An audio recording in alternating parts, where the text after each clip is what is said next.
They told me not to enter the national park where people vanish. I should have listened. I wake up drenched in sweat at 3:15 a.m., the tent zipper stuck halfway, dust-laced breeze whispering through the mesh like fingers scraping bone. Beneath the canvas roof, I taste bitterness, iron and old pine sap, and hear a faint scuffling outside that shouldn't be there. My pulse thuds as the noise grows closer, nearer to the thin nylon wall. I freeze, mouth dry, every instinct screaming to bolt. But I don't, because I'm tethered by guilt, by what I promised. A darkness looms beyond the zip, something patient, and I remember a caution I dismissed. Never enter the park where people vanish. By the time I blink, the movement stops. Silence so complete, it presses against my eardrums. I exhale sharply, and then something scratches on the other side. Clack. And I realize I'm not alone. The sun fell cold and low over the pines when I first stepped into Black Moss National Park.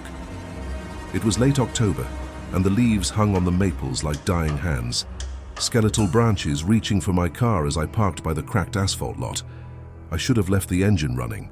I should have turned around. But curiosity, my kind of curiosity shaped by years of research and restless insomnia, pulled me forward. I lugged my bag to the trailhead, loaded with a battered journal, a compact camera, and a tape recorder, tools to document, to rationalize. I told myself I was here for something serious. Rumors of disappearances, local whispers of hikers who walked deep into the forest and never came back. I told myself I wasn't foolish, but with every crunchy step over brittle leaves and every breath of chill air, I felt like I was walking into something old, something watching. Around dusk, I found the clearing where people claimed the vanishings began, a hollow of grey stone, ringed with twisted roots that looked like claws. The landscape seemed to pause there, like the forest realized I had arrived. I raised the recorder and pressed record, saying, "This is Maple Hollow GPS coordinates," but the seconds came back empty, silence humming louder than any sound should. I felt, not saw, a shift behind me. The air cooled further, deeper. I turned. Nothing, just lengthening shadows. I shrugged, tried to laugh it off. My nerves, the wind through the trees, the rattling of old branches. I lowered the recorder, packed up. But as I clicked the camera for one last photograph, the flash lit something between the trees, something at the edge of the frame. Pale, obscured, too tall.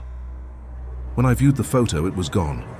Only dim trunks, soft darkness. I blinked. Maybe a trick of the light. Night fell fast. I set up my tent deeper in the woods, near a small creek, the water burbling with hollow echoes that felt like voices.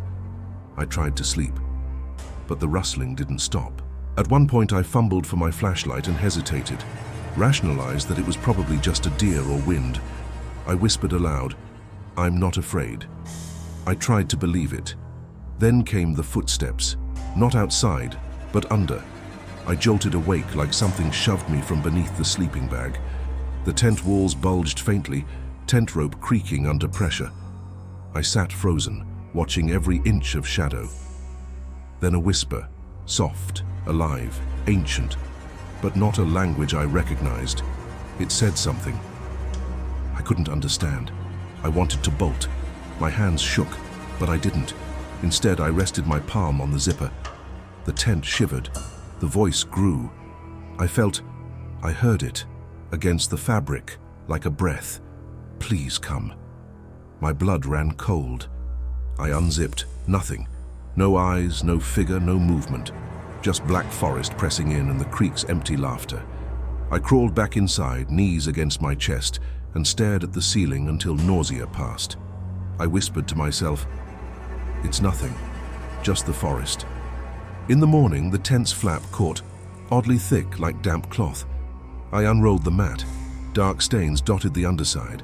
I touched one with a fingertip. Cold, sticky. I brought the flashlight close. My stomach clenched. It was deep red, not rust-colored. Fresh. But outside, the earth was untouched.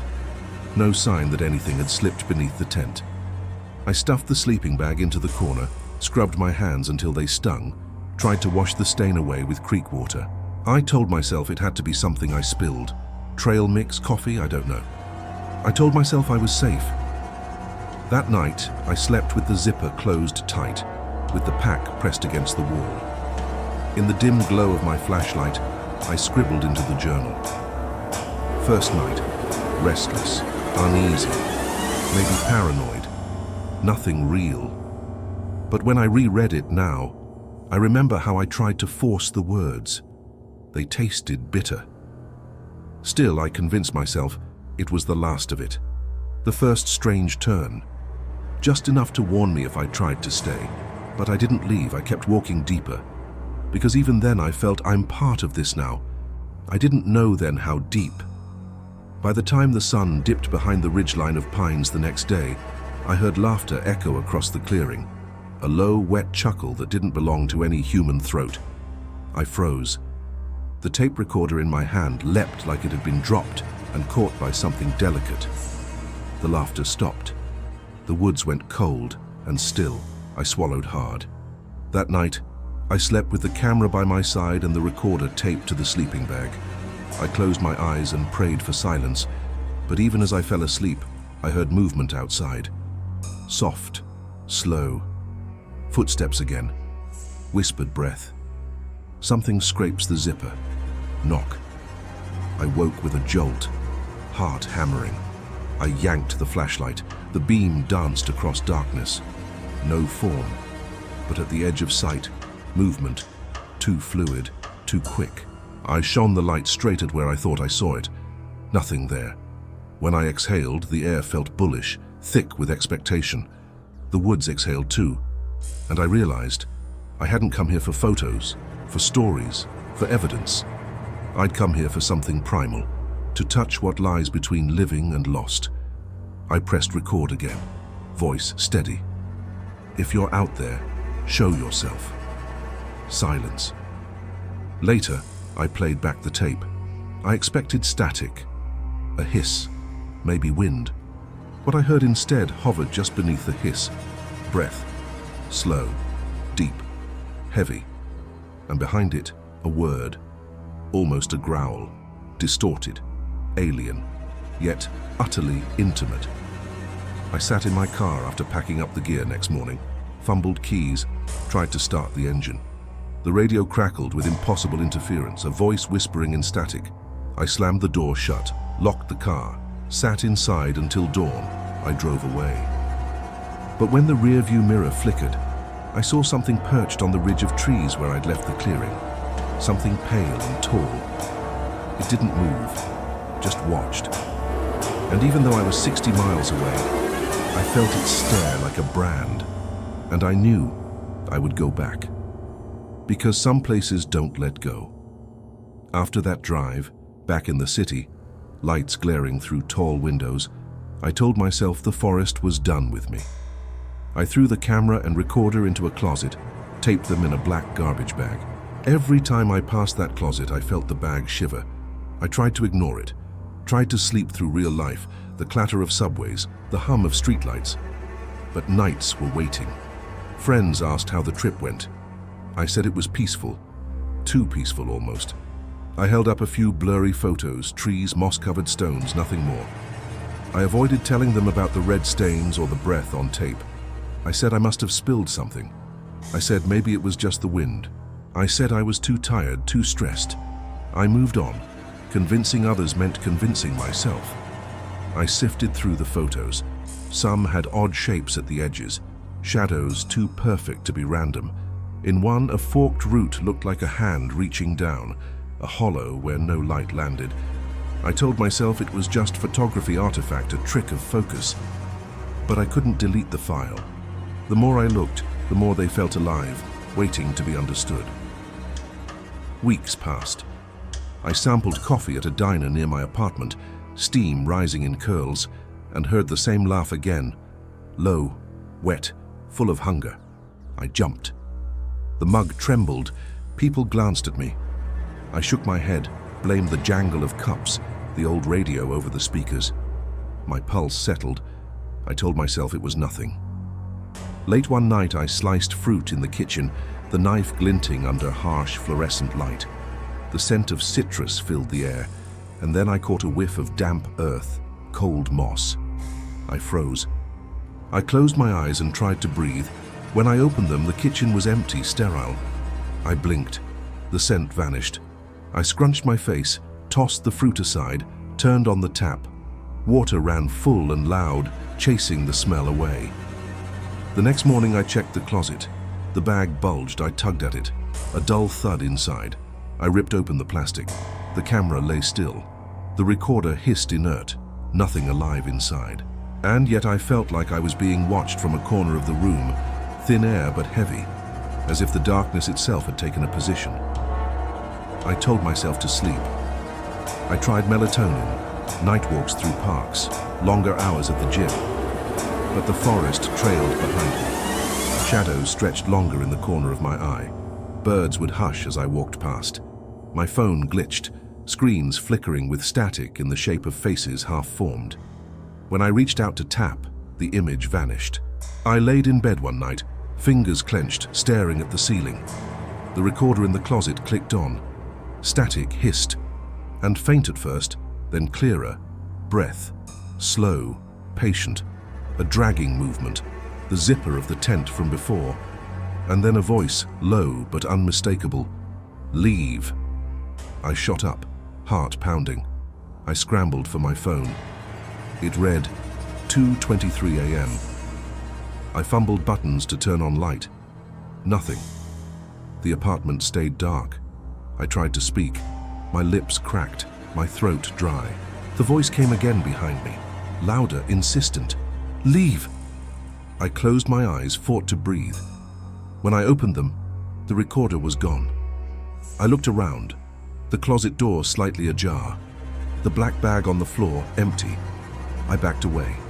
Every shadow in that apartment trembled. I shoved clothes aside, no cameras, no recorder, no bag. The closet was empty. I sat trembling, waiting for dawn. When morning came, I threw out the bag, the recorder, the camera. I scrubbed the floor. I called the building office about a broken closet panel. The latch had cracked. They came, fixed it. I played dumb. Must have been old. They nodded and moved on.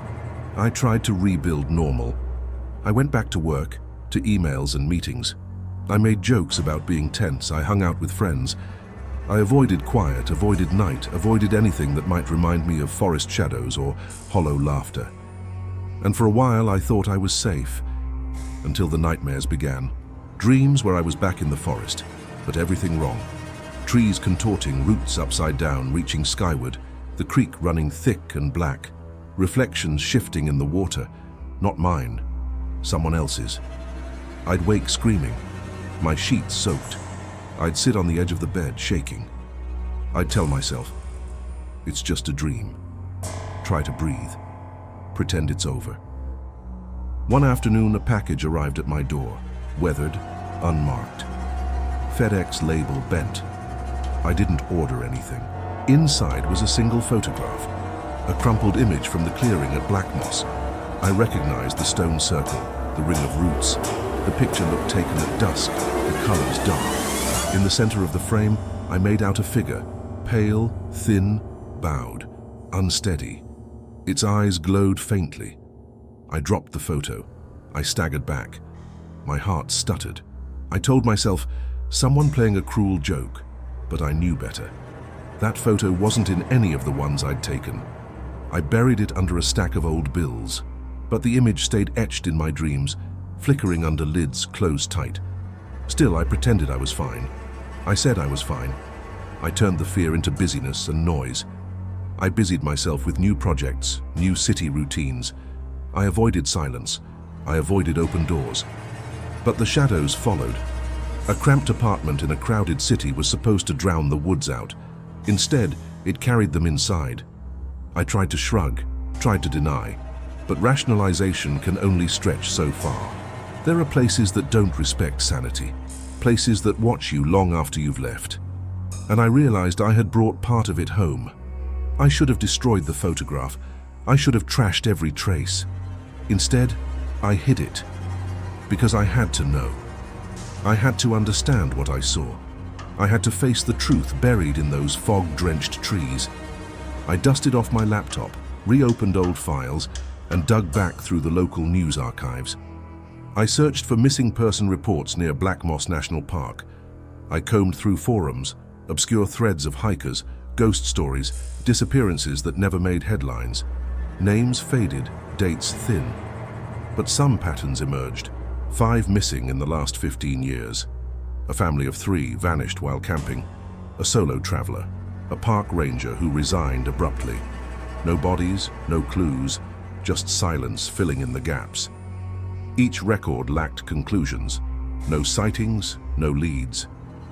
The official reports called them lost, absent, and unresponsive to follow-up. I felt bile rise as I scrolled through the cold PDFs, scanned police forms. Under circumstances of disappearance, there was always the same note. Last seen entering the forest boundaries. No foul play suspected. I printed them, spread them across my living room floor, yellowing pages, typed text cramped in old fonts. I circled the names, dates, ages, reasons they were local. I stared at the photos on the reports, grainy and worn, smiles fixed, eyes distant. Real people, and each of them vanished into black moss. Then I saw a name repeated in whispers online, tied to an old legend, the Pale Watcher. References only appeared in half-forgotten threads on forgotten message boards. Locals spoke of it as a guardian, or a jailer, of the forest. Stories varied. Some said it was a ghost of a land-owning family cursed by settlers. Others claimed it was ancestral, predating towns, predating roads. Whatever the truth, the common thread was the same. Once you passed the stone circle in Maple Hollow, you were claimed. I found one audio recording uploaded by a man named RJ, voice trembling, cracking with tears. He spoke softly in a low room, the mic static filling pauses. He begged forgiveness, warned travelers never to enter Black Moss if they valued their souls. Then there was chaos, panicked breathing, screams muffled, and nothing. The file ended abruptly. I downloaded it. I closed my eyes, played it in darkness. The voice came through ragged. They watch. They do not leave forest with you. If you stay, you may return. If they allow. We tried. Then the scream. High, ragged.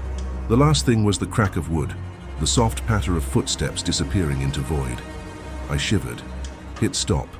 My small apartment felt too real. The walls pressed in.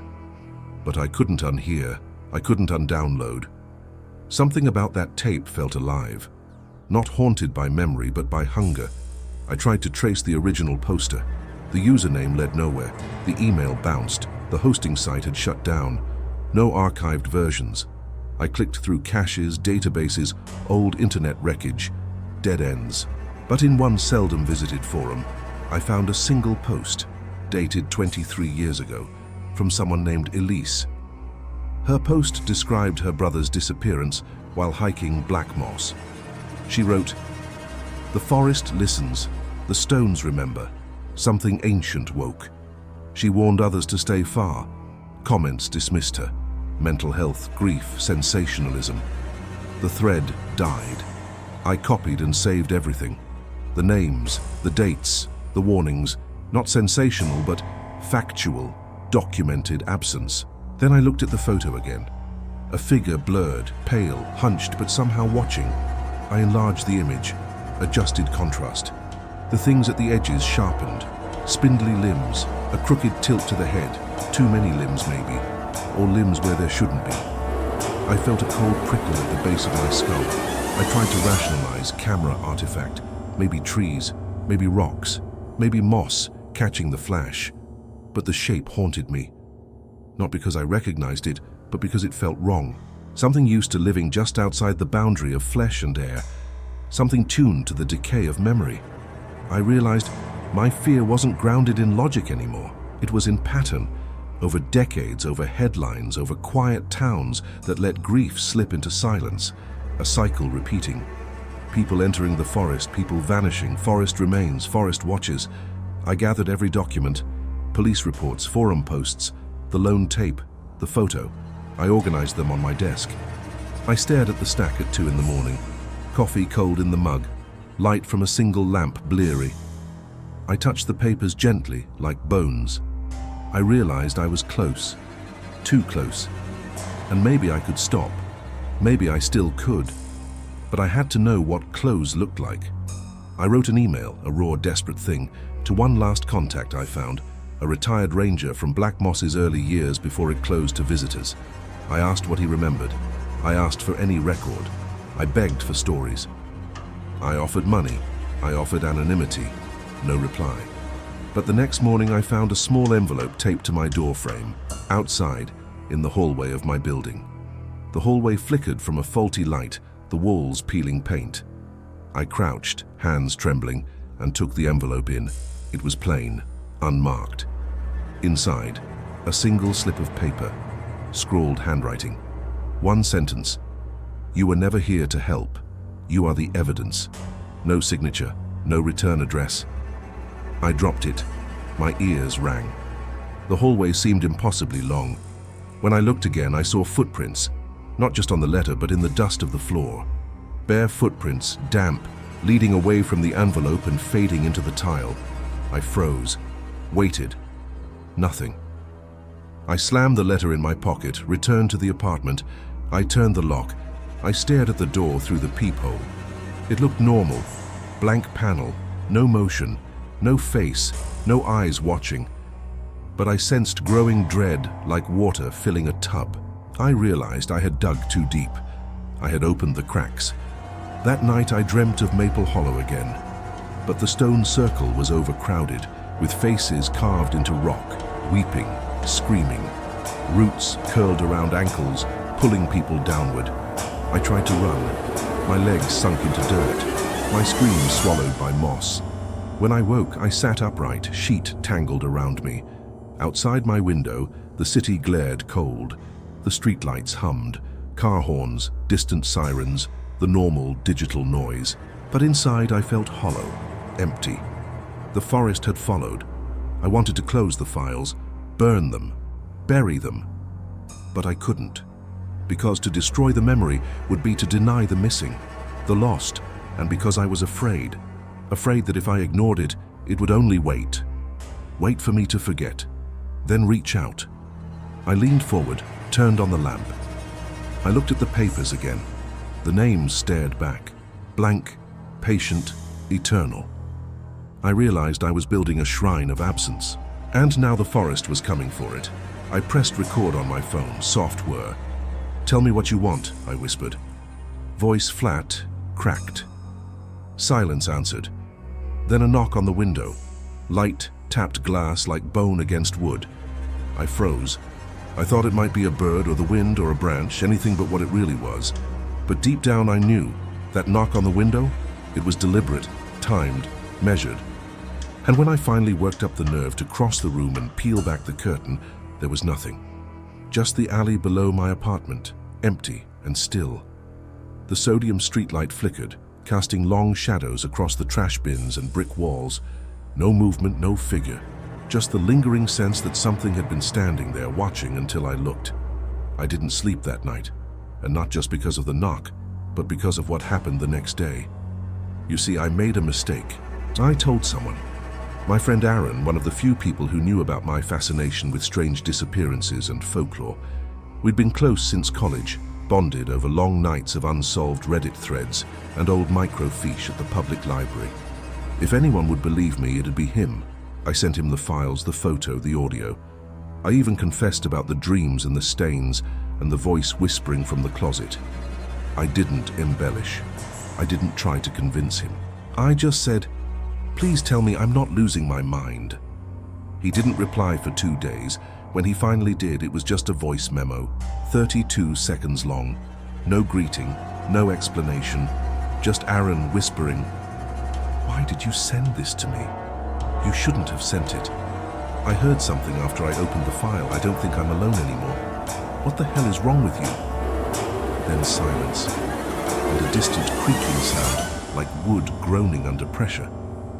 I called him immediately, straight to voicemail. I texted. Nothing. I tried not to panic. Maybe he was messing with me. Maybe he was pissed. I waited a day, then another. On the third night, I went to his apartment. The doorman at his building said Aaron hadn't been home since Monday, the day I sent the file. His lights were off, mail stacked inside his box. I left a note. Just a scrap of paper slid under the door. "I'm sorry. Please call me. I didn't know." The next morning, I got a message, but not from Aaron. It was from a blocked number, just a photo. Aaron's living room, shot from inside, the couch visible, his old leather-bound notebooks stacked on the coffee table. But the lights were off, and in the far corner of the room, just barely visible, a pale figure hunched in the shadow, back turned to the camera. I stared at it until my vision blurred. My hands trembled as I deleted the message, but even then, I saw the image every time I blinked. That was the moment I stopped trusting the world outside. The internet, my devices, even the people around me, because I realized whatever was in that forest had spread, not just to me, but through me. That night, I unplugged everything, phone off, router smashed, laptop battery pulled. I sat in darkness, candle lit, eyes fixed on the window. And still the whispers came, from the vents, from the floorboards, from the mirror in the bathroom when I glanced too fast. They weren't words anymore, just breath, intent. The next day I got an email from Aaron's address. It said, "You're not seeing it clearly, stop recording, stop digging," before it uses your voice. The timestamp showed it was sent at 4:23 a.m. I checked the header. It wasn't spoofed. It came from his IP address. But the email was written in my exact writing style. Same cadence, same typos, same punctuation. I scrolled back through our old threads and found something even worse. A message I didn't remember sending. A reply from my account, dated 2 nights prior, just a few minutes after I fell asleep. It read, "I saw it again. I think it wants you next. You should come." I never wrote that, but there it was. Sent, delivered, read. I stared at the screen, heart thudding. I called my phone provider, asked for login logs. They said the message was sent from my device, using my home Wi-Fi. No breach, no hack, no foul play, but that was impossible. I was asleep. Or, I thought I was. I started watching myself in mirrors, leaving the webcam running, setting up motion-activated recording on a backup phone I kept hidden in a drawer. The footage didn't help. It only made things worse. One clip showed me standing by the window at 3 in the morning, staring out motionless for 13 full minutes, eyes wide open, breathing steady, completely still.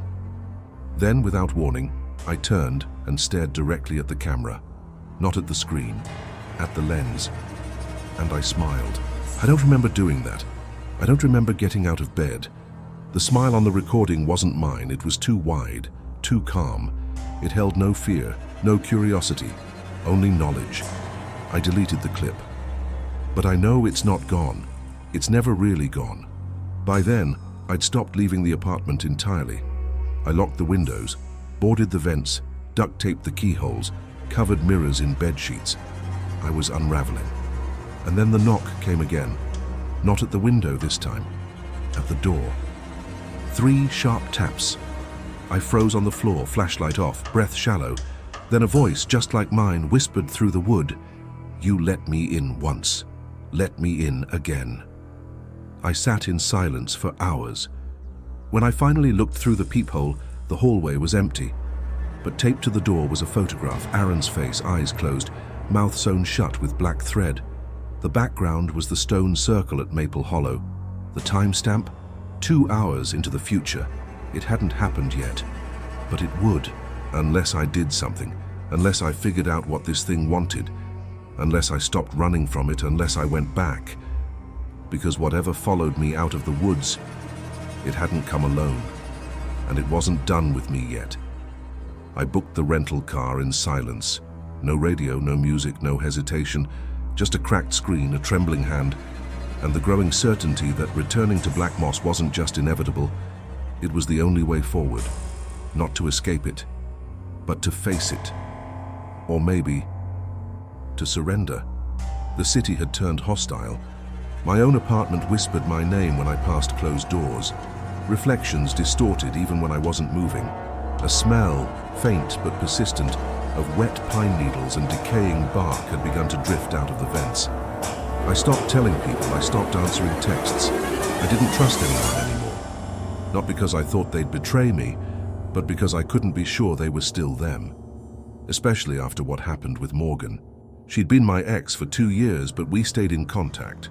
A safe person, rational. She worked in trauma counseling, prided herself on grounding people during panic spirals. If anyone could snap me back, it was her. I sent her a message. "Can we talk? I need to tell you something. Something real." She responded 2 hours later. "Come over, I'll make coffee." No judgment. I stood outside her apartment, staring at the buzzer, hesitating. The hallway lights flickered. Something inside me whispered, "This isn't a good idea." But I pressed the button anyway. Morgan opened the door with a soft smile.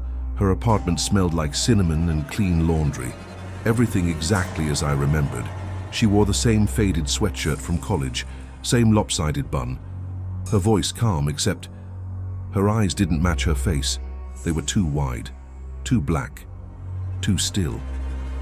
I sat down on the couch, trying to ignore the cold that seemed to radiate from her skin. She asked how I was, offered me coffee, and I told her everything. About the forest, the circle, the sounds, the photo. Aaron. She nodded too much. Didn't blink enough. When I showed her the photo of the stone circle, she leaned forward and whispered, "It remembers you." I froze. "I never said it remembered me," I replied. She smiled. "Yes, you did." "No, I didn't." The room felt colder. The light from the kitchen dimmed unnaturally. She stood up and walked into the kitchen without a word. I followed slowly, my pulse racing. The kitchen was empty. No sound, no coffee brewing. But the faucet was running blood. I turned and bolted, down the hallway, out the door, into the street. I ran 6 blocks before I realized I was screaming. When I returned the next day, Morgan's apartment was empty. Her landlord said she'd moved out months ago. No forwarding address, no records. But I remembered touching her hand. I remembered her breath on my cheek. Something had worn her skin. Something had learned to pretend. And that's when I knew. Black moss didn't haunt like a ghost, it infiltrated. It learned you. The entity or entities had followed me out. And now they were wearing people I trusted, smiling with wrong mouths, listening to things I hadn't said aloud. I left that same night, packed a bag, filled a canteen, grabbed 3 disposable cameras and 1 analog recorder. No phones, no GPS, just maps, paper, ink. I wasn't going back to explore. I was going back to end this. The drive was 6 hours of creeping dread. The roads narrowed as the world got quieter. No radio signal, no traffic, just black sky, skeletal trees, and that buzzing sensation in the back of my skull like I was being noticed. I arrived just before dusk. The same trailhead, the same cracked sign, Black Moss National Park, closed for rehabilitation. The same circle of absence in the air, like something sacred or cursed, had drawn a line around the place and dared anyone to cross it. I did. I hiked 2 miles in silence. No birds, no wind, just crunching leaves and the taste of metal in my mouth. Then, without warning, the forest changed. The trail ended in a clearing I didn't remember. A new one. Maple trees bent low, their trunks forming an arch like a gate. Beyond it, a field of broken tents and shattered gear. Abandoned backpacks, torn sleeping bags, rusted lanterns. I recognized the camera I'd thrown away weeks ago. How had it gotten here? I lifted it, slowly, and the lens turned by itself, click, locking onto my face. I dropped it. It landed lens down, but no glass cracked. The forest doesn't obey physics anymore. In the center of the clearing, something moved. A shimmer, like heat rising from asphalt, but colder. Wrong. Then I saw them. Figures, half-formed, translucent.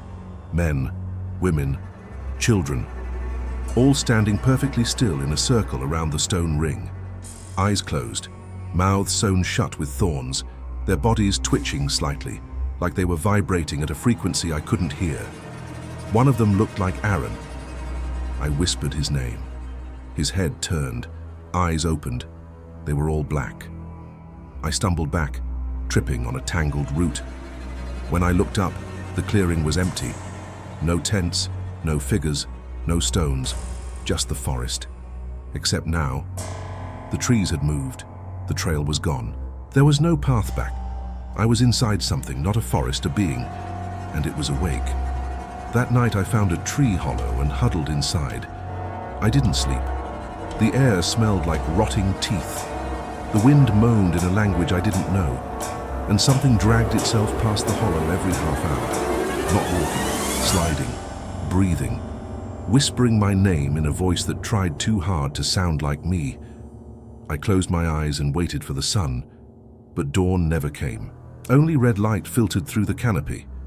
Eternal dusk, the kind of light you'd see right before a storm, or right before the world ended. I realized then, time didn't move here. Not in a way that made sense. The forest had rules, but not human ones. Not anymore. And that meant I'd already stayed too long, because now I was being watched not just from the outside, but from within. I used to believe that madness would feel loud, violent, screaming voices and slamming fists against the walls of your mind. But real madness, true isolation, it's quiet, soft. It slides in like fog. You don't notice when it takes the wheel. By the second day in the forest, if it was even a day, I stopped trusting the sky. The light didn't move. The red hue above the trees stayed fixed, as though time had been surgically removed from the place. The shadows never shifted. My watch froze at 7:31 a.m., blinking blankly every time I checked it. I started marking trees with a knife, deep diagonal slashes across bark, so I could tell where I'd been. Within hours, I found the same tree again, the exact same mark, same moss patterns, same black beetle crawling under the cut. I touched the blade to it just to confirm. A faint crackle passed through my hand like static. I was walking in circles. But worse, I wasn't sure if I was walking at all. The forest was watching me, and I could feel myself beginning to listen back. That night, I think it was night, I saw the first one. A figure. Not a hallucination. Not imagined. It stood at the edge of the clearing I'd collapsed in. No face. Its skin the color of drowned wood. Limbs long and jointless like carved branches. Its head tilted slightly like it was studying me. I didn't move. Neither did it. I closed my eyes. When I opened them, it was gone, but it had left something behind. A necklace, one I'd seen before. It had belonged to my sister, the sister who vanished when I was 15. Disappeared during a family camping trip. No trace, no body, just a torn piece of her sleeping bag near a dry creek bed. I hadn't thought of her in years, had buried it all under therapy and silence. But now, here it was, her necklace.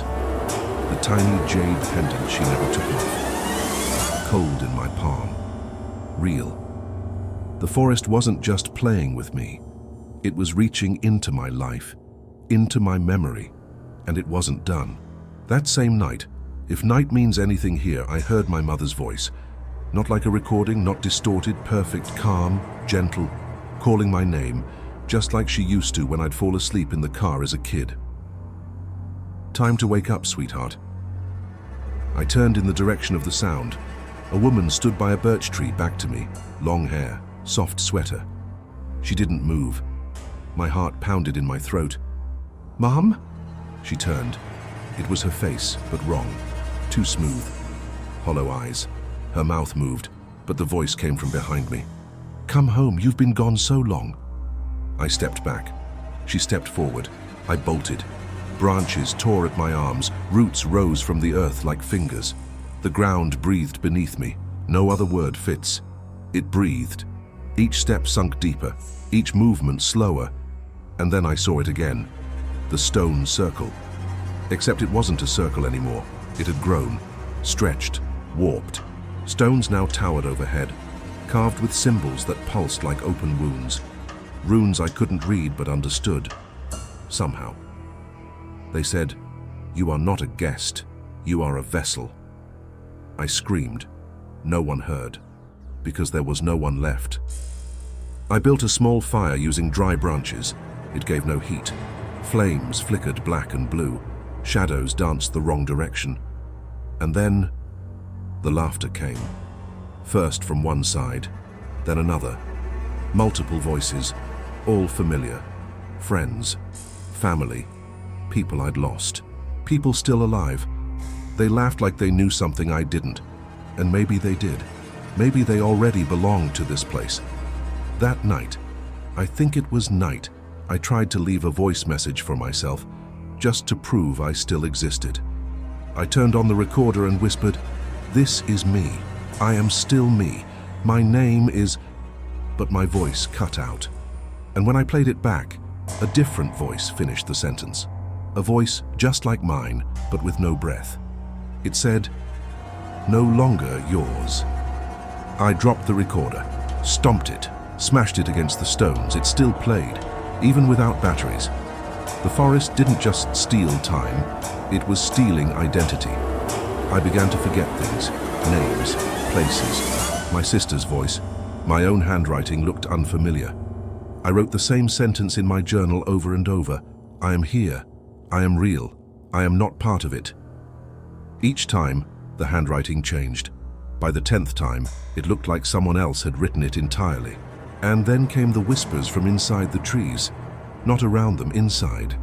I pressed my ear against the bark of a twisted oak and heard crying. Children, calling for their parents. One of them whispered, "Help me." It's still wearing my face. I staggered away. I vomited behind a stump, bile burning in my throat. The nausea never left after that. Food turned to ash in my mouth. Water tasted like rust and bone. Sleep became a war I couldn't win. Because every time I closed my eyes, the forest whispered to me, "We've been inside you longer than you've been inside us." The days, or hours, or years blurred, until the moment I heard a voice I hadn't heard since the night Aaron disappeared. But it wasn't calling me this time, it was praying. I followed it, stumbling barefoot, soaked in mud and sweat and sap. The trail narrowed, trees leaning in like conspirators, and there, huddled in a shallow cave, was Aaron. Alive, or something wearing him. He looked up, eyes hollow, face torn with dried tears. His voice was a rasp. "Don't touch me. Don't believe me. I'm not sure which one I am anymore." He grabbed my wrist with freezing fingers, nails black, skin flaking. He leaned in and whispered, "It needs you to accept it. That's how it gets in. That's how it stays." "What is it?" I asked. His smile was broken. "Ask it yourself." And then, as I blinked, he was gone. Vanished like breath in cold air. Only his handprint remained on my wrist, dark, charred, like fire had kissed my skin. And the forest fell silent, not peaceful, expectant, as if it knew. I was finally ready to see it, not figuratively, literally. As I stood beneath the warped arch of moss-covered granite, each jagged monolith pulsed with sound. Not wind, not echo. Speech. Words scraping against themselves, syllables from no tongue I'd ever heard, rising from inside the rock like something trying to climb out of its own burial. I should have run. But by now my body wasn't responding to instinct. I wanted to listen. Because something deep inside me, something older than my name, recognized the cadence. Not the meaning, but the rhythm. A language carved into bloodlines, into marrow. The stones spoke of return, of vessels, of blood remembered, and of bargains never broken. I stepped into the circle. The temperature dropped like I'd fallen into a frozen river. I couldn't breathe, couldn't move. And then I remembered. Not like a dream, not like a flashback, like an infection blooming in my mind. A memory that had been waiting for permission. It wasn't my first time here. I had been in this circle before. Not in this life, maybe, but somehow, still me. A different name, a different body. same soul. And I hadn't walked out last time. The ground beneath my feet shimmered, turned translucent. I saw faces under the earth, pale, open-mouthed, screaming, frozen. The watchers, the taken, the reminders. The sky blinked, yes, blinked, as if the forest had an eye and it was adjusting its gaze toward me now. I reached into my coat and pulled out the jade pendant. My sister's. I whispered her name, but the word caught in my throat. And then, behind me, someone else whispered it perfectly. I turned. She stood at the edge of the circle. Rachel, my sister. Thinner, paler, unaged, unchanged since the day she vanished. Except her eyes. Those weren't hers. They were deep, bottomless, crawling with intelligence, and something wearing her skin smiled.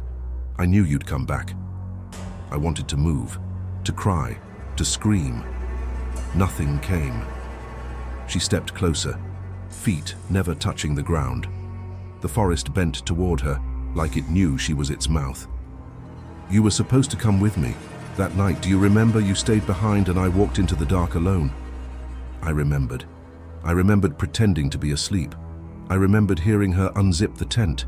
I remembered the quiet, uneven footsteps and the whisper that called her name, mimicking my mother's voice. I never told anyone. I buried it, like she had been buried.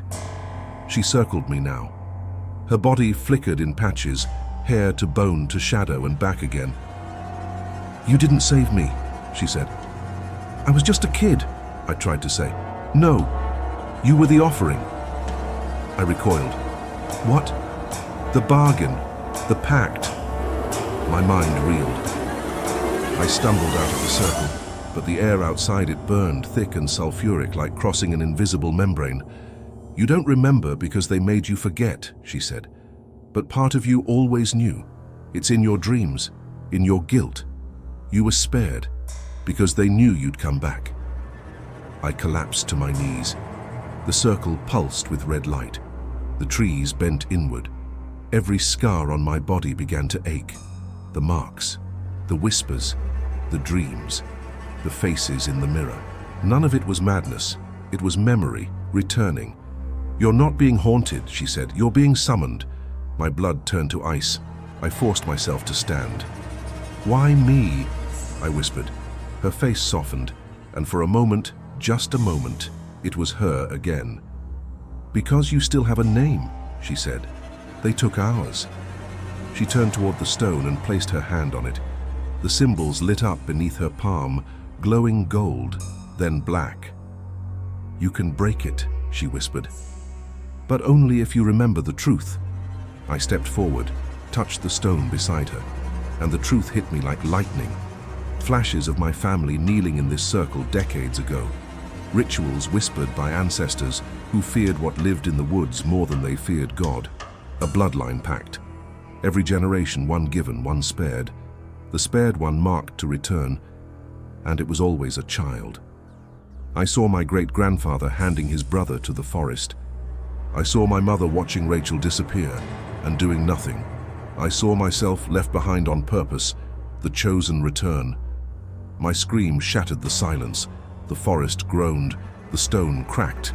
Rachel's image began to flicker, screaming now, real fear, or something pretending to fear.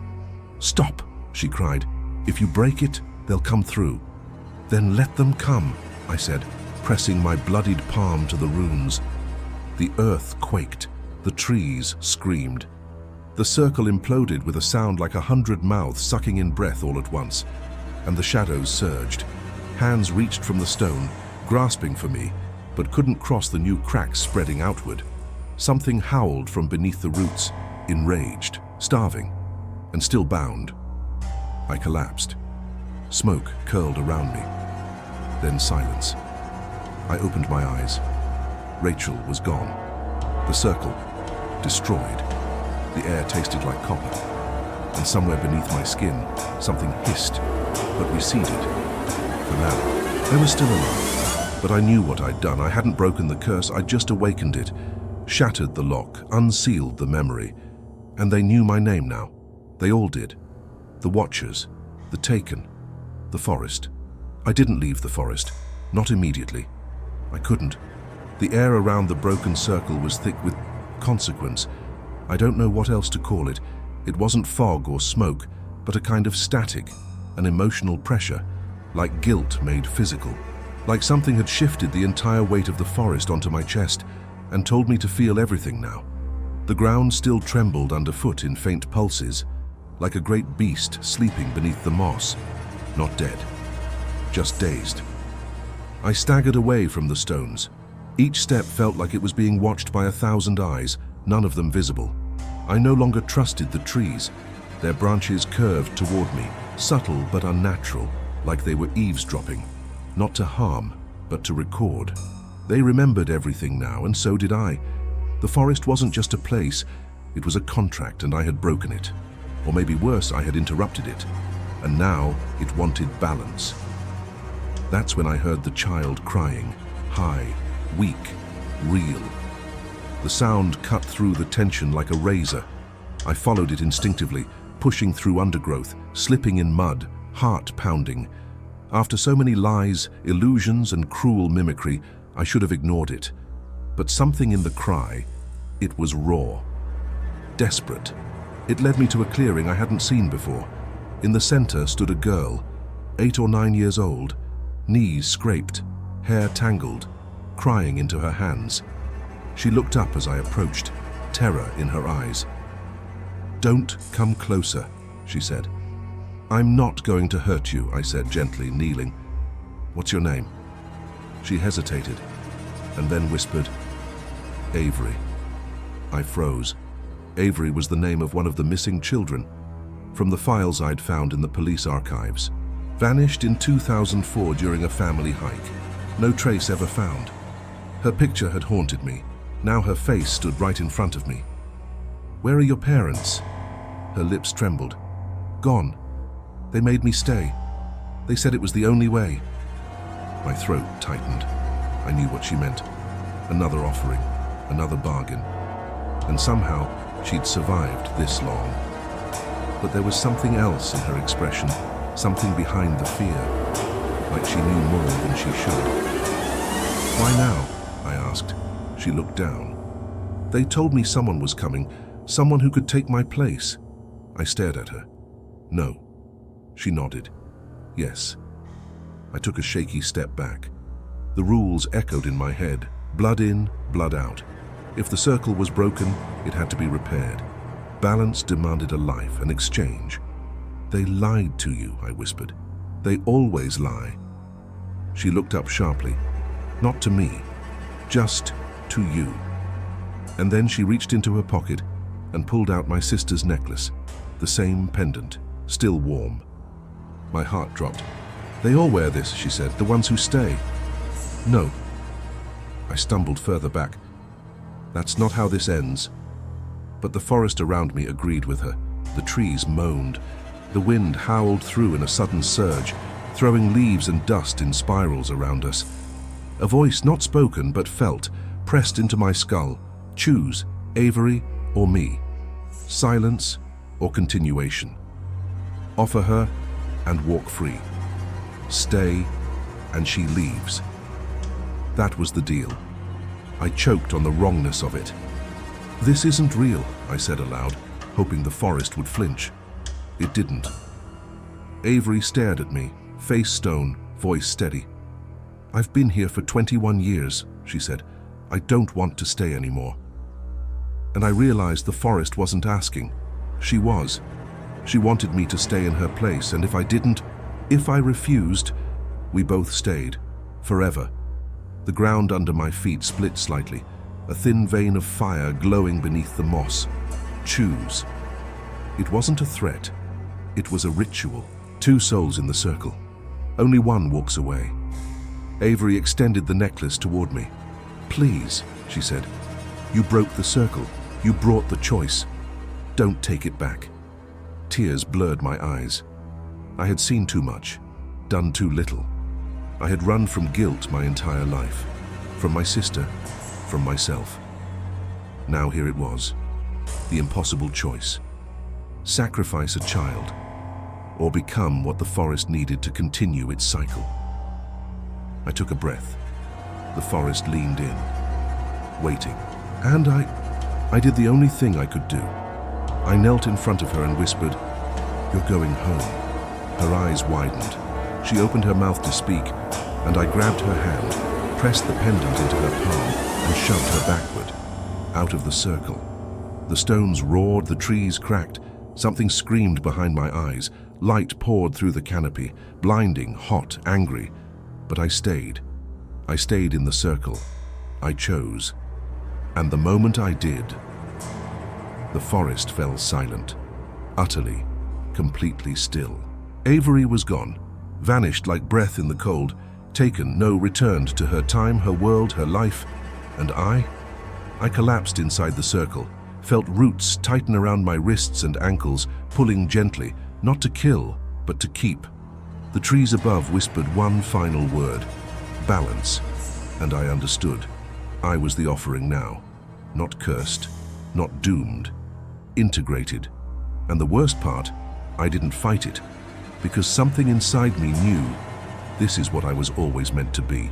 At first, I believed the forest would simply consume me, that it would seal me beneath the moss, bury my body with the others, feed my name into the soil. But I was wrong. The forest didn't want my death. It wanted my existence. It wanted me aware. And that's what made what came next so much worse. I didn't wake up in the woods. I woke up in a hospital bed, blinking under pale fluorescence, a beeping heart monitor stuttering beside me, IV in my arm, bandages across my chest and left leg.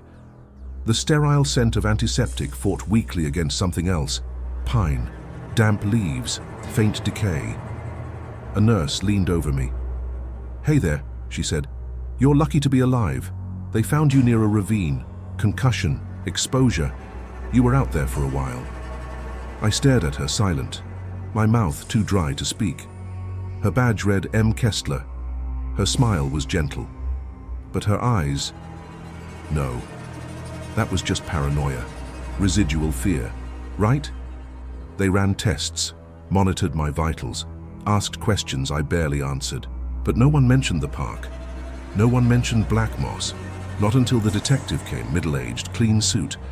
A voice that had seen enough horror to stop caring. "You were found near an area that's been closed for years," he said. "Black Moss. You remember why you were there?" I nodded slowly. He waited. I didn't speak. Eventually, he closed his notepad. "No charges. Not unless the DNR wants to make noise about trespassing." But he pulled something from his coat pocket and slid it onto my bedside table. A photo. Avery, clean, alive, wearing a backpack, standing beside a police cruiser. "She came out of the woods 3 days before we found you. Said a man led her out. Said you saved her. You want to explain that?" I looked at the photo. Tears stung my eyes. I managed a whisper. "She's safe." He nodded once. "For now." I turned my head away. They released me 2 days later. The moment I stepped outside, something felt off. The sky was too clear, the birds too quiet. I returned to my apartment. Everything as I left it, except for the mirror, the one in the bathroom, where my reflection blinked before I did. I froze, watched myself, waited. Nothing else strange. I laughed nervously, shook it off, left the room. But it happened again the next morning, and the next. And then the whispers returned. Faint, at first. Always at the edges of sleep. Not in the forest anymore, in my walls, in the vents, the drains, the cracks in the ceiling. Something followed me back. Or maybe it didn't follow me. Maybe it was me. I started recording myself again while I slept. Watched the footage. Night after night, I rose from bed, stood in the middle of the room, murmured in a language I didn't know, but understood. Once, I walked to the mirror and whispered, "Soon," and smiled. Wide, empty, wrong. I went back to the hospital, demanded tests, MRIs, Blood work, psychiatric evals, clean every time. They offered pills, I took them, didn't help. I emailed Aaron's sister, told her he was gone. She responded with one sentence. He told me you'd come back different. And then she blocked me. I became afraid of sleep. I began barricading the bathroom door at night, avoiding reflections, unplugging anything with a screen. Still, I caught myself humming songs I didn't know. Still, the trees crept closer. Yes, the trees. They started appearing in my dreams again. Then in the background of street corners, out the window on the subway, in the patterns on my walls. The same gnarled trunks, the same skeletal branches. And then, one day, I turned on the TV. The local news showed a brief, strange segment. 3 hikers missing near Black Moss National Park this week, despite the area being off limits. I shut it off, but not fast enough. The last frame showed the trailhead, and someone standing in the tree line, face obscured, body thin, still, watching the camera, wearing my jacket. I dropped the remote, fell to my knees. I didn't leave anything behind. I was the thing left behind. That night I tried to leave town, packed a bag, drove west, no plan, just distance. I drove for 9 hours, no music, no phone, just gas stations and caffeine. By the 10th hour the roads began to curve. Trees rose higher, fog crept in, the signage turned familiar. I passed a cracked brown marker. Black Moss National Park, 2 miles ahead. I slammed the brakes, heart hammering, pulled over, opened the GPS. It showed a blinking dot in the center of the woods, labeled home. I stared at it until the screen went dark. Battery dead. I screamed, punched the steering wheel, tried to reverse. The engine wouldn't start. I checked my phone again. One notification, a text from an unknown number. Welcome back. I stumbled out of the car, stood in the center of the road, fog thick around me. And I realized something: you can't escape a place if it's no longer outside you. Because the forest, it had rewritten me. I wasn't returning to Black Moss. I was bringing it back. Every time I breathed, every time I slept, every time I spoke my name. And now, it was spreading. I wish I could tell you that what came out of the fog had a shape, a clean outline, something my mind could wrap itself around, categorize, analyze, rationalize. But the truth is murkier, more primal. It wasn't a creature in the way a bear or a wolf or even a human silhouette is a creature. It was more like a decision the forest had made, and I was simply unlucky enough to witness its physical form. The fog thickened around me, swirling in tremors that pulsed with a low hum, a sound so deep it vibrated my bones before I heard it with my ears. My breath misted in front of me in trembling plumes. The road behind me vanished. The headlights of my car dimmed into nothing, swallowed whole like they'd never existed. And then something stepped onto the asphalt. It didn't push through the fog. The fog parted for it. A tall, stretching silhouette, limbs too long, too narrow, bones bending like wet branches pulled from a riverbed. Its body shimmered like heat rising over pavement. Not solid, not liquid, not smoke. Somewhere between all three. But the head was the worst part. It didn't have one. The top of its form tapered into a twisting root-like crown, writhing gently, reaching upward as though tasting the air. Searching, listening. And beneath that crown, where a face might have been, the shape pulsed like a heart carved from darkness, a cavity of pitch black, breathing with slow, deliberate rhythm. But the absence of a face didn't make me feel unseen. If anything, it made me feel seen completely, or maybe remembered. The humming deepened, my knees buckled, my ears popped. And in the vibrating silence that followed, I realized the sound wasn't around me. It was inside my skull, like thoughts that weren't mine nudging against the walls of my mind. I stumbled backward, my heel skidded on gravel. The thing tilted toward me, just slightly. A movement so subtle it confirmed something terrible. It recognized me, not visually, not physically, but by something deeper, something woven into the core of whatever I had become since the forest marked me. My chest tightened. My breath fought back into my lungs. It took another step, and the pavement cracked beneath the weight of its foot, even though it looked like it weighed nothing at all. I wanted to scream, but my voice stuck like tar in my throat. The humming shifted pitch, became sharper, higher. A thin, slicing frequency that clawed at my memories. Images burst inside my mind. My sister Rachel walking backward into the trees, Avery standing in the broken circle, Aaron whispering he wasn't sure which version of himself he was anymore. My reflection smiling before I did, the circle exploding in red light, the trees leaning in, the runes glowing, the stones whispering, "You are not a guest, you are a vessel." My head throbbed. Blood dripped from my nose onto the pavement. Then the humming collapsed into a sound like 1,000 voices gasping all at once. And suddenly, the world snapped back into place. The creature didn't disappear, it transformed. Not shape-shifting, more like revealing facets of itself, layers that had always been there but hidden, like flipping a page in a book that shouldn't exist. A second shape formed behind it, then a third, then dozens, all tall, all root-crowned, all faceless. They emerged from the fog like tree trunks uprooting themselves, creaking, unfurling, unfolding. And the forest, the new forest that had been grafted into my mind, spoke without language. This is what watches. This is what remembers. This is what takes. This is what returns. You broke the circle, now you must replace it. My heart pounded so hard I thought it would burst from my chest. "Why me?" I whispered, barely able to stand. The central figure, the first one, bent down. Its non-face hovered inches from mine. Inside that roiling cavity, something flickered, a spark, a memory, a shape. My shape. I staggered back. "No," I whispered. "No, that's not..." But it was.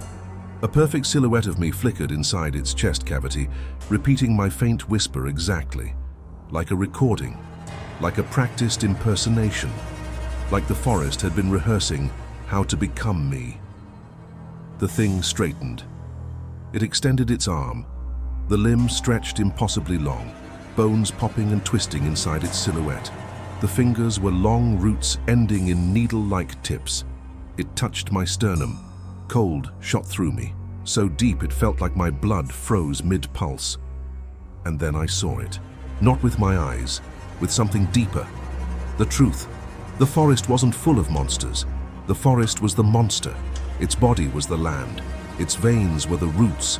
Its breath, the wind. Its heart, the circle. And its mind, fragmented, ancient, endless, needed carriers, interfaces. People to hold pieces of it so it could stretch beyond itself.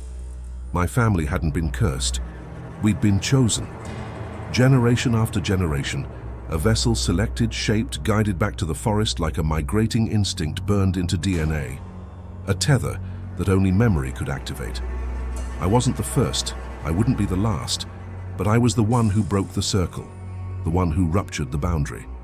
And now the monster that was the forest needed a new method, a new anchor, a new shape to wear. Mine.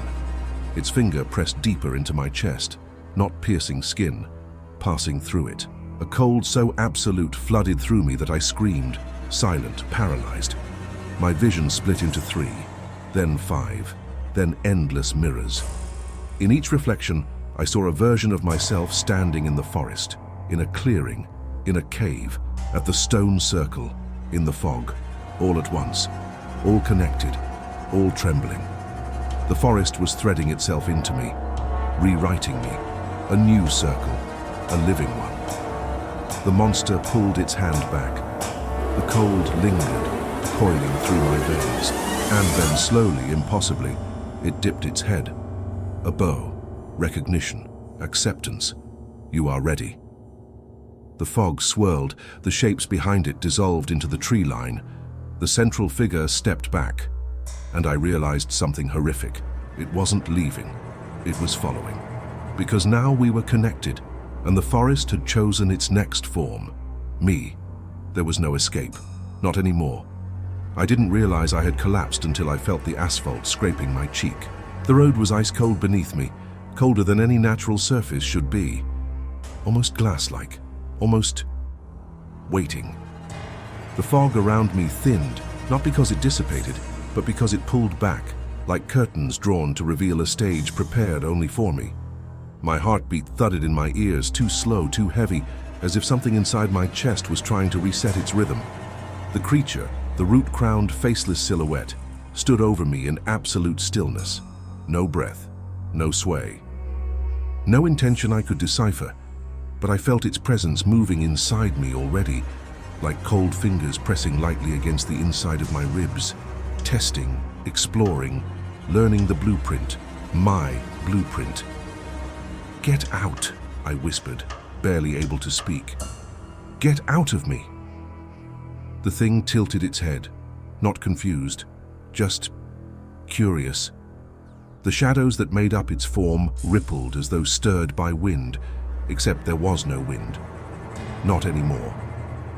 Everything was quiet, a silence so deep it pressed into my skull. It felt like the world was holding its breath, and then it stepped closer. I backed away on instinct, but my arms wouldn't obey. My fingers twitched weakly, as if responding to something else's command, as if they weren't fully mine anymore. The creature knelt, its body folded like liquid poured into a mold. No joints, no bones, just shifting darkness that took shape only when it needed to. The faceless cavity where its head should have been hovered inches above mine. And inside that void, my reflection flickered again, brighter now, sharper, as if a picture of me were developing in real time on light-sensitive film. I felt my own thoughts being sifted through, not stolen, examined.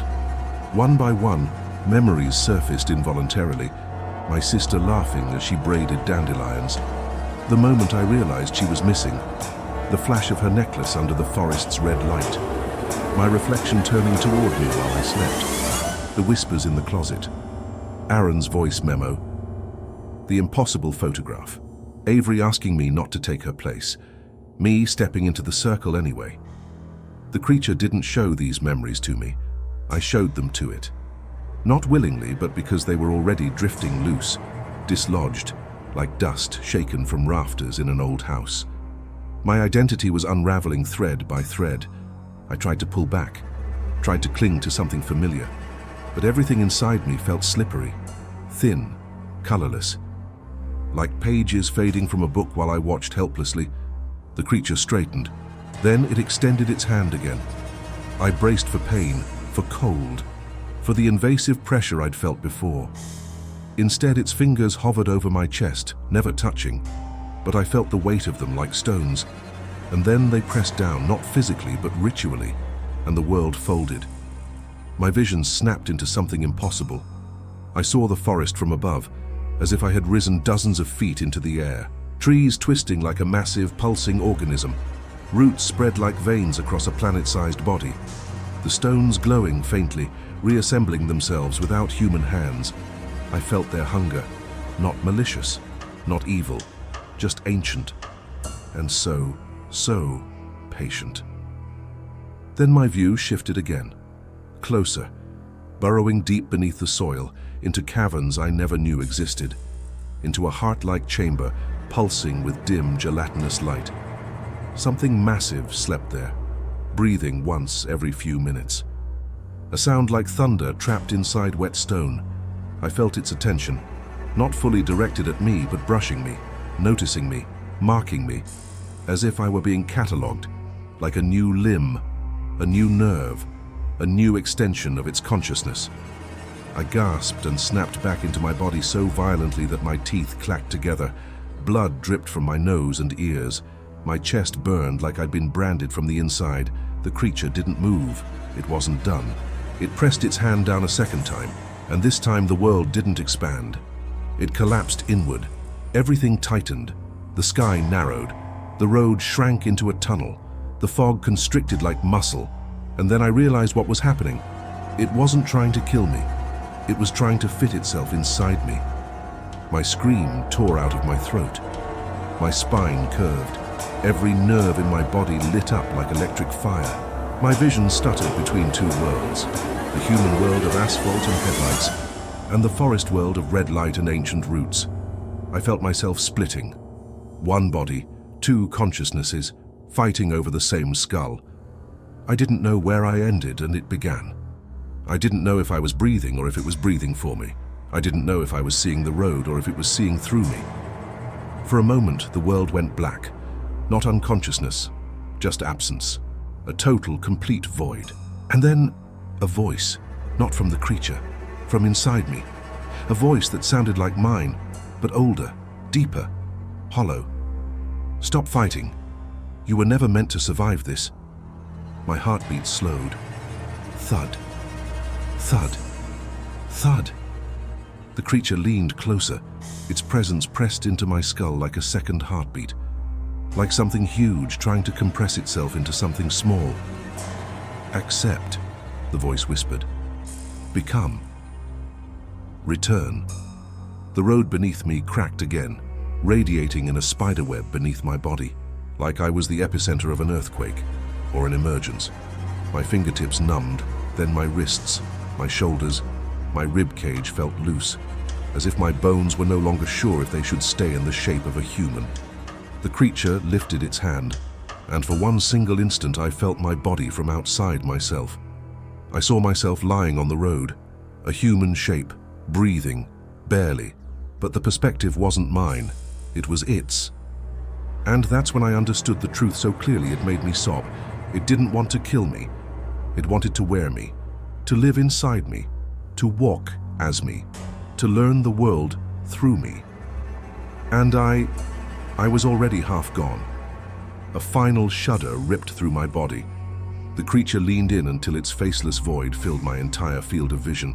And then it spoke, not in words, not in breath, but in a feeling that vibrated through every cell I had left.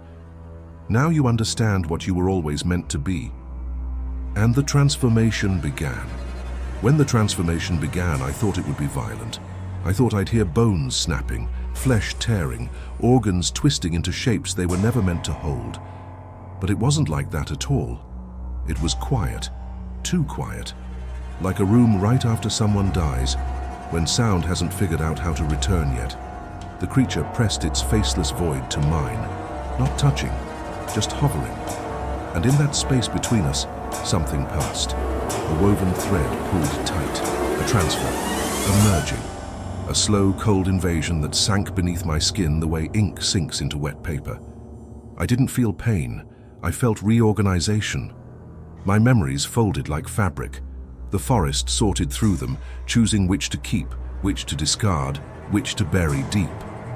It wasn't rummaging, it was curating, shaping me into something useful, something compliant, a cleaner vessel. Every inhale felt like I was breathing in dirt, rich, ancient, fertile. Every exhale was like giving something up. My name, my voice, my reason, my fear. I didn't lose them all at once. I lost them piece by piece, like leaves falling from a dead tree in the middle of winter. The first memory to go was the sound of my mother's laugh. The next was the smell of her cooking, then the warmth of sunlight on my skin from a day I'd forgotten, until the moment it vanished. Then faces, then rooms, then entire years. I felt myself erasing, becoming space, becoming something hollow and waiting, a container. And the creature relished it. Its shadow pulsed brighter, its root crown quivered with anticipation, and its chest cavity lit with the same reddish glow I'd seen in the stones of the circle, like it was ready to take form inside me. But something went wrong, not for me, for it. Because suddenly, a memory pushed back, not a happy one, not a precious one. Rachel, my sister, standing in the doorway of that tent years ago, holding her flashlight, asking if I wanted to come with her, me pretending to sleep, me choosing not to follow. The guilt hit me like a hammer. And guilt is human. Guilt is resistance. The creature flinched. The thread between us wavered. The merging stalled. And I realized something. It had picked me because it thought I was already broken enough to bend. It never considered the one thing that made me weak also made me dangerous. Remorse. Memory. Love twisted into pain. The forest could consume fear. It could reshape confusion. But guilt was a tangle it couldn't untie. My mind snapped back into itself in a convulsion so violent I thought my skull would split. Reality fractured into shards. Roads, forests, hospital lights, fog, faces, all stacked on top of each other like transparent layers. The creature reeled backward, its shape distorted like a glitching reflection in water. Its limbs flared outward in jagged lines. The faceless void screamed without sound, an implosion of outrage, and the fog around us rippled in response. I stumbled to my feet, half human, half something else, barely remembering how to stand. "Get out," I whispered. The creature lunged. I raised my hand, not to fight, to reject, and something inside me pulsed, something that wasn't me but had become anchored inside me nonetheless. The forest's influence, tangled with my own consciousness, a hybrid, a fracture, a contamination. The creature froze mid-lunge. Its body shook, split, peeled apart like smoke caught in a wind tunnel. It dissolved into strands of darkness that seeped into the asphalt, into the trees, into the fog. Not gone, just dispersed, absorbed back into the organism that birthed it. But something had changed. The tether between me and the forest didn't sever. It reversed. Now I was the anchor, not a vessel, a breach, a tear, a living door. I collapsed on the pavement, shaking, coughing up dirt and blood. The fog lifted slowly, revealing the world as it should have been. A lonely road, empty woods, the faint glow of dawn bleeding over the horizon. But the light felt wrong, too dim, too weak, like sunlight passing through 10 layers of gauze. I crawled to my car. The engine started on the first try. That never happens. I drove. Not away from Black Moss, because I realized now that there was no away. The forest wasn't a location. It was a state, a presence. And after the merging, however incomplete, I carried it. Through my veins, in my lungs, behind my eyes. When I looked in the rearview mirror, my reflection hesitated again. A microsecond delay, but this time I didn't panic. Because I felt it. Something else looking out along with me. Not controlling, not speaking. Not fully formed, but alive, growing. I returned to the city, unlocked my apartment. Everything looked exactly as I left it, except on my kitchen counter was a single stone, smooth, circular, carved with a familiar rune, a spiral, a cycle, a return. I didn't touch it. I didn't have to. I felt it humming in rhythm with my heartbeat, and from somewhere deep within my chest, a place where breath shouldn't exist, I heard a voice. Not the creatures, not the forests, mine, but not human anymore. This isn't an ending. It's an opening. That night, as I tried and failed to sleep, I heard footsteps in the hallway outside my apartment. Slow, dragging, familiar. Then a knock on my door. 3 taps, measured, deliberate, exactly like the ones that started all of this. I didn't answer. I didn't have to. Something inside me stood up for me, walked to the door for me, pressed a hand to the wood for me, and whispered in my own voice, but deeper, echoed, layered with the breath of the forest. "Come in." The door handle twisted, the hallway lights flickered, and the story didn't end. It began again, because Black Moss never wanted to keep me. It wanted to spread, and now that it had a foothold in the human world, it would never stop. Not while I was alive, not after I wasn't, not ever. Something followed me home. Something became me. Something is still growing. And if you ever feel watched alone at night, if you ever catch your reflection moving a little too slowly, if you ever hear a knock that doesn't belong, don't open the door, don't look, don't listen. The forest is learning, and it's coming. Yes, if you made it this far, if you ever hear footsteps behind you after watching this, don't turn around. Not everything that follows you wants to be seen. Leave a comment if you've ever felt watched alone in the dark.